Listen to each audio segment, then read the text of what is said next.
नमस्कार, welcome to world affairs. मैं हूं प्रशांत धवन। नाउ अब तक आप सबको पता लग गया होगा कि मां अन्नपूर्णा देवी की जो आइडल है फाइनली भारत में लौट चुकी है। इनकी मूर्ति 100 साल के इंतजार के बाद।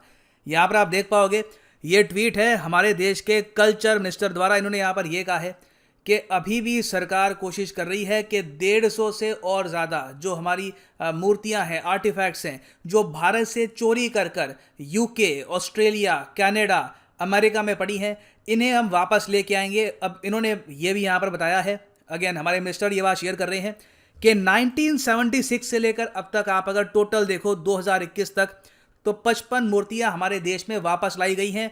ये ऑफ कोर्स मूर्तियां गलत तरीके से हमारे देश से चुराई गई थी कई सदियों पहले। और इन 55 मूर्तियों में से आप अगर देखो तो 42 मूर्तियां पिछले 7 साल में ही लाई गई हैं। प्राइम मिनिस्टर मोदी ने ऑलमोस्ट आप कह सकते हैं खुद ही इसमें काफी ज़्यादा इंटरेस्ट लिया है। आपने देखा होगा काफी बार मन की बात में भी ये मेंशन करते हैं कि अभी भी बहुत सा काम होना बाकी है। टोटल 157 स्कल्पचर्स और पेंटिंग्स और मूर्तियां ऑल ओवर द वर्ल्ड अभी आइडेंटिफाई कर रखी हैं।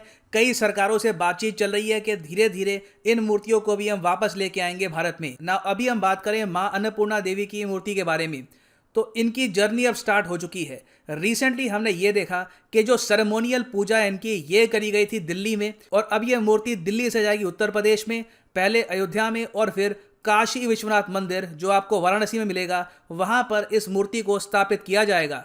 ना यहाँ पर आप देख पाओगे, ये मैं जूम इन कर रहा हूँ काशी विश्वनाथ मंदिर की तरफ। ये है हमारा प्यारा भारत और ये है श्री काशी विश्वनाथ मंदिर, और ये यहाँ पे गंगा जी नदी बह रही है। और देखिए यहाँ पर स्थापित की जाएगी अन्नपूर्णा देवी जी की ये मूर्ति। ना यहाँ पर आप पूछेंगे कि इस मूर्ति को भारत से चुराया किसने था और इसकी कहानी क्या है, वापस आई कैसे है। देखिए पहले तो मैं आपको ये बता दूं, बात है 1913 की। नॉर्मन मैकेंजी नाम का एक कनेडियन वकील और आर्ट का लवर, आर्ट का फैन, ये भारत में आया। अब बताया ये जाता है कनाडा में कि नॉर्मन मैकेंजी ने जब अन्नपूर्णा देवी जी की यहाँ पर मूर्ति देखी तो उसने सोचा काश ये मूर्ति मेरे कलेक्शन का पार्ट होती, और उसकी जो ये बात है ये किसी लोकल आदमी ने सुन ली। उसने कहा कि आपको चाहिए मूर्ति तो मैं आपके लिए चुरा लेता हूँ। मैकेंजी ने उसके साथ डील कर ली, उसने पैसे दिए और उस आदमी ने मूर्ति चोरी करके मैकेंजी के हाथ में थमा दी, और मैकेंजी वो जो मूर्ति है वो लेकर चला गया सीधा कनाडा। इस तरीके से 100 साल से भी पहले मां अन्नपूर्णा जी की ये बहुत ही ज़्यादा इंपॉर्टेंट मूर्ति हमारे देश से चुरा ली गई थी। और मैकेंजी की जो फोटो है यहाँ पर आप देख पाएंगे, वेस्टर्न कंट्रीज़ में, यूएस में, कनाडा में इसको कहते हैं कि बहुत ही बड़ा एक आर्ट का लवर था ये। और मैकेंजी के नाम पर एक मैकेंजी आर्ट गैलरी भी आपको मिलेगी कनाडा में। अब मैकेंजी आर्ट गैलरी में 100 साल तक ये मूर्ति यहाँ पर थी। कई जो आर्ट के लवर्स थे यहाँ पे आके मूर्ति को स्टडी करते थे, मगर कभी भी किसी एक इंडियन की यहाँ पे नज़र नहीं गई कि ये मूर्ति जो यहाँ पर रखी गई है ये तो भारत से चोरी करी गई थी। लिटरली 100 साल तक किसी का ध्यान इस बात तक नहीं गया। फिर जाकर एक एनआरआई ने यहाँ पर ये चीज़ नोटिस करी, और यहाँ पे आप देख पाएंगे ये इनकी फोटो है। इनका नाम है दिव्या मेहरा, और दिव्या मेहरा भी अपने आप में एक आर्टिस्ट हैं। इनके बारे में मेंशन भी किया जा चुका है on the Mackenzie art gallery. ये यहाँ पर काम करती थी। अब काम करते वक्त इन्होंने यहाँ पर एक बात नोटिस करी कि ये जो पर्टिकुलर मूर्ति है माँ अन्नपूर्णा की, ये लगता तो नहीं है कि यहाँ पर लीगली लाई गई होगी। इन्होंने ये बात रेस करी आर्ट गैलरी के साथ, इनके ओनर्स के साथ, सरकार के साथ, और इवेंचुअली यहाँ पर कुछ रिसर्च के बाद पता लगा कि हाँ ये तो लग रहा है कि ये एक इंडियन मूर्ति है और इसको 1913 में हो सकता है कि चुरा के यहाँ पर लाया गया हो।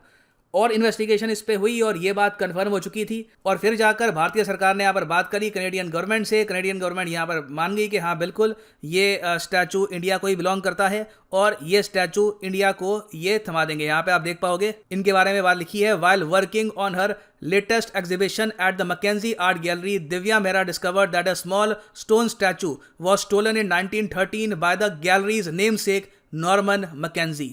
और ये बात आपको इनकी ही वेबसाइट पे मिलेगी। ये मैकेंजी आर्ट गैलरी में ये बात लिखी है, खुद ही कह रही है कि हाँ हमारा ओनर चोर था। और ये सब देख के हमको यही पता लगता है कि अभी भी हमको पता नहीं है कि किस एक्सटेंट तक हमको लूटा गया था। अब आपके माइंड में अगर क्वेश्चन आता है कि वाह सो 1913 में मैकेंजी भारत में आता है, किसी रैंडम आदमी को कहता है कि नाइस मूर्ति चोरी करोगे, वो बंदा कहता है कि वाई नॉट, चोरी कर लेता है। क्या ये माइंडसेट था हमारा उस वक्त? देखिए हम बात कर रहे हैं 1913 की। ये एक बहुत ही ज़्यादा उस वक्त दबा कुचला देश था।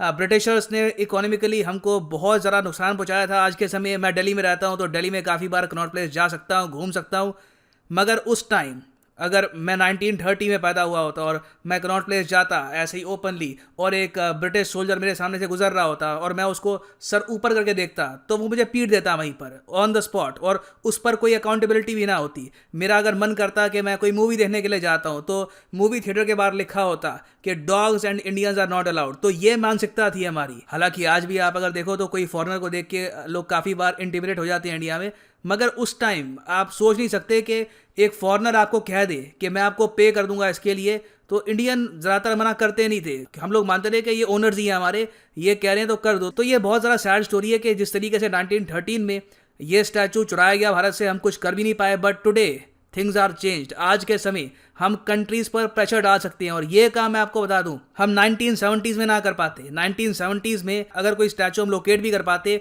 In British museum, Australian museum, American museum, वो फाइल रख कर बैठ जाते, वापस भी ना करते हमारी मूर्तियां। आज के समय हम लोग G20 का पार्ट है, G7 में रेगुलर मेंबर रहते हैं, ग्लोबल इकोनॉमी में ह्यूज कंट्रीब्यूशन है, इंडियन अमेरिकन, इंडियन कैनेडियन दुनिया भर में काम कर रहे हैं। तो जाकर आज के समय हमारे पास इतनी पावर है कि हमारी जो स्टोलन हेरिटेज है, हमारा जो स्टोलन कल्चर है, ये हम वापस ला पाए। So it is a great day for all of us, और अभी उम्मीद यही है कि इस तरीके से और भी गुड न्यूज़ सुनने को मिले इन द नियर फ्यूचर। और फाइनली यहाँ पर मैं ये भी ऐड कर दूं कि आप अगर यूपीएससी एग्जाम की प्रॉपरली प्रिपरेशन करना चाहते हैं लाइफ में एक बार, तो आप परचेज कर सकते हैं अनअकैडमी का कॉम्बो ऑफर। कमेंट सेक्शन में जाओ, यहाँ पे आपको मिलेगा लिंक, इस लिंक पे करो क्लिक और यहाँ पे आप परचेज कर पाएंगे ये यूनिक कॉम्बो ऑफर, जिसके अंडर आप यूपीएससी प्रीलिम्स, मेंस, ऑप्शनल तीनों की तैयारी कर पाएंगे in a single purchase. Optional of course आपकी चॉइस का हिस्ट्री, ज्योग्राफी, जो भी आपको चूज करना है।